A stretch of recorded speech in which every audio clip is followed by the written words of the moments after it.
I lose control of Arrakis, the great houses would feed me to the worm. This show is absolutely incredible. It does not skip a beat. The scale of the movies is put right here every single hour on HBO as a show. And my gosh, I was blown away by the production value, the acting, everything involved. And your characters are incredible. But Jodhi, I want to start with you and talk about Empress Natalya, because she has a complex relationship with thinking machines. What are her views and how do they influence her decisions on the Imperium? Oh, gosh, that's a great question. I mean, they're completely character defining for Empress Natalya. She's one of the few characters, you know, who is deeply suspicious of the sisterhood and who's very much reliant on instinct. And, you know, we really get a sense in that first episode of what it means for the thinking machines to be kind of creeping back into use, in that they, I guess, similarly to AI, they kind of present this real existential threat to the Imperium. So, yeah, I hope that wraps that up for you. 100%. It absolutely does. Now, Mark, there is turmoil on Arrakis and across the Imperium poses challenges for Emperor Javicco. How do these insurgencies impact his rule and strategies to maintain peace and control the spice? Well, the lovely phrase that's used about him is managing a fragile peace. And that is absolutely on the nail, because he is responsible for making sure that everything runs smoothly, but he's having an awful lot of trouble doing it because there are a lot of people vying for power in his world, and he isn't necessarily the best kind of guy to be in control of all that because he's inherited that power without actually having earned any of it. So there's a lovely insecurity to him, which makes the whole world a little bit unstable. Absolutely. Now, I want to talk about one of the more mysterious characters in this show, Desmond Hart. Natalya, I'm going to start with you. Jodhi, I'm going to start with you. Natalya sees potential in Desmond Hart. How does she plan to use him to further the ambitions of House Corrino? Well, you know, it's really interesting because I think what I love about Alison's writing is that, you know, we see a really unconventional portrait of an emperor and an empress. And it's like, you know, the roles are kind of reversed, or we're starting to see something unraveling.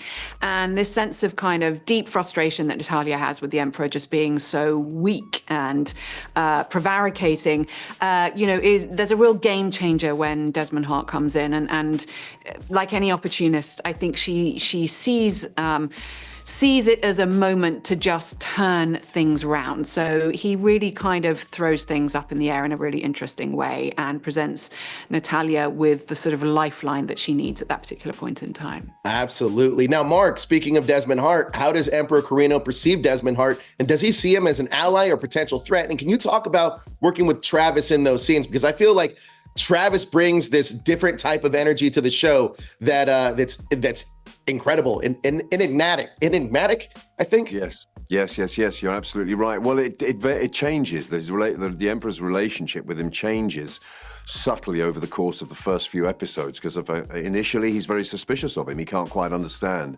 how this guy has survived the attack that you find out that he's been subject to at the end of the first episode. And then Travis undertakes something on his behalf, basically commits murder on his behalf without him ever asking him to do it, but about which he's initially incredibly suspicious and realizes, no, I can't deal with this guy, but then begins to realize that actually he could be incredibly useful because he does seem to be offering his services, so he can become a very useful weapon to help a guy who, as I said earlier, is managing this fragile piece, and this guy could be the piece of the jigsaw that's missing.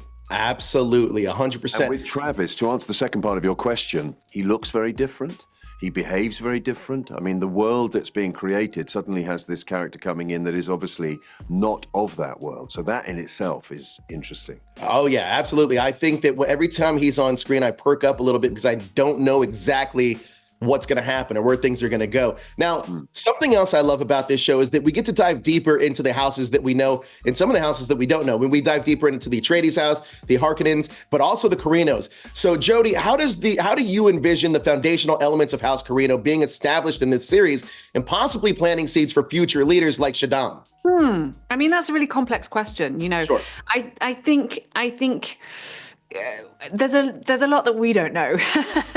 So I think it's going to be really interesting to see how that kind of plays out. But, what's interesting is that I think all of these characters really keep you guessing, and what we're introduced to, is a situation in which, the power dynamics are shifting. So I guess we're just going to have to see that play out in answer to your question. Absolutely. Now, Mark, in efforts to stabilize his house, what might Emperor Corrino be willing to overlook or compromise on? Pretty much everything, I think, as long as it helps him stay in power. So what he compromises are his principles. He allows this loose cannon of a man who is frankly not afraid to commit murder, despite having not been asked to do so. He's fully prepared, and I don't think he knew this of himself at the beginning, to compromise those principles and employ this frankly dangerous, erratic weapon that he's not sure that he can control, but kind of begins to perceive that he could use and might be useful. And it happens to the detriment of his relationship with his family. Absolutely. Now, Jodhi, can you tell us, what can you tell us about Natalya's relationship with Constantine and Yanez? And what would a family dinner be like at House Corrino at this point? Well, it's a beautifully complex family. And, what you see is this incredible mother-daughter relationship that is about conflict. And I'm fascinated to see where that goes. And I think, without wanting to give away any spoilers, there's a kind of there's a lot of history in this family, and there's a lot of perhaps ambivalence that is, later going to be kind of interesting to explore in the coming episodes. But it's one that, it's a fragile balance, I think. But what I personally love about playing Empress Natalya and about the relationship that she has with her daughter is that it's a very unconventional portrait of motherhood. There are some interesting surprises in that respect that are coming. I love that answer. I love that answer. It gets me excited. Now, Mark, the dynamic with figures like Constantine and Yanez provide new layers for Javicco too. How does this influence his governing approach and relationships with other houses? Well, with Yanez and Constantine, I mean, he adores his daughter and he's exasperated with his son. So that gives you an extra sort of value to him. He isn't just a guy in power trying to maintain the spice production on Arrakis, trying to kind of compete with the other houses. He's also a family man. He has to deal with all of that as well. So it's nice to see that turmoil going on behind the facade of what he has to present to the house, but to the Landsrat, it's called, when everyone's gathered. As far as the other houses are concerned, he's constantly battling, trying to remain in power, trying to keep the right people on side. I mean, the fact that he's marrying his daughter off to a 9-year-old in order to try and secure some airships so that he can carry on being in control of the spice production and therefore remain in power is testament to the fact that this world is incredibly dangerous and he'll pretty much do anything to remain in charge. And if that means, doing over the other houses, so be it. Time in this show is explored in a different way. And we've seen flashbacks to the Harkonnen sisters and sisterhood being formed, and also the Atreides family. Do we get any flashbacks of the Corrino family at all? I don't know that we do get any flashbacks of the Corrino family, but I think I'm right, Jodhi, in thinking, isn't episode 5 a complete, is it 3 or 5 that is the flashback? Three. It's 3, isn't it? To the young Tula and Valia, yeah. Exactly, yeah. You don't have anything like that, unfortunately, for the Corrino family. Yet. Not yet. Yeah. Who knows? Now, do each of you have an episode that fans should look at or look out for when it comes to your characters? Well, the later episodes for me become interesting. Sorry, Joe, to jump in. No, go ahead. I think the journey of Javicco over the first few episodes is fascinating, and it's really about him and Desmond Hart. But what happens in the later episodes is you get to learn a little bit more about his life beforehand and why he is a little bit the way he is. And it culminates in some pretty complicated issues that occur in the later parts of the series that I can't divulge at the moment, but it's never less than interesting. Let me put it like that. Yeah, I would agree with Mark. I mean, I think, the one thing about this series is it really keeps you guessing.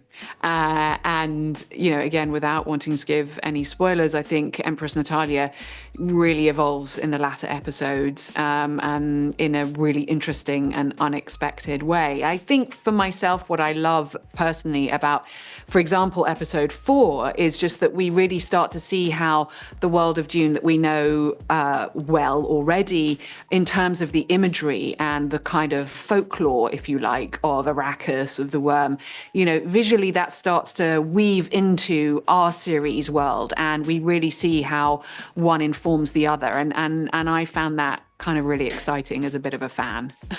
I'm a big Dune fan too, and I love this series. I've only seen the first 4 episodes, so you guys teasing anything above or anything after that gets me so excited. But I do have to ask you guys, can you talk about working with Allison and Jordan as collaborators to bring these characters in this world to life? Yeah, I mean, they were relentless. I have to say, Allison was coping with the whole of the SAG strike. Sure. And the writer's strike, and this was all being created and honed and worked on during that period, which is it was an incredibly difficult time for her. She remained absolutely on top of it. I don't know how she did it. Jordan Goldberg is a star. He was in there kind of mixing it, constantly present, constantly available for information and chats, and the two of them were tireless in bringing this to the screen. So honestly, big respect to the pair of them. Yeah, I mean, I just want to chime in with that, in that for me, Alison's a bit of a hero. I just feel that she writes these incredibly strong, ball-breaking women, and my God, it's so exciting to have that on the page. And also, she's brave. She will absolutely, again, parts for older women, sorry to say this again, but there are too few of them, and she is one of the champions, fortunate, that I feel fortunate enough to be working with. And, she gives you so much information. She's so supportive. She will check in with you. She has a sixth sense about things. She really cares about the people that she works with, and she really loves actors. So for me, that was a privilege. Jordan is incredible because he brings, all of the richness from his relationship, with the Christopher Nolan films. And, you can talk to him about any art house, world cinema film, Tarkovsky, whatever it is. And he's got an encyclopedic knowledge. And that for me is so exciting to be around. Aesthetically, in terms of the craftsmanship of this series, I think, he's brought something truly unique and incredible to it. Again, from the history of his work. So it was a privilege to work with these two showrunners. They really are extraordinary, and I say that from the bottom of my heart. Oh, that's absolutely incredible. Now, the last question I have for you guys are amazing in this show. And I got to ask, what did you bring to your roles that went beyond the page?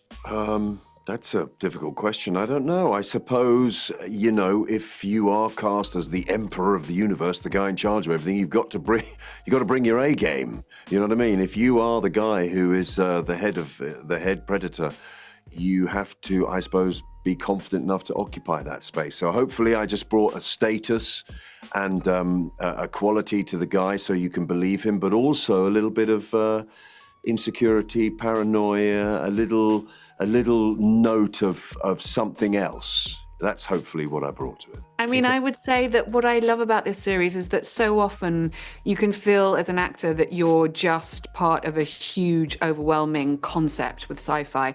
And this series does not do that.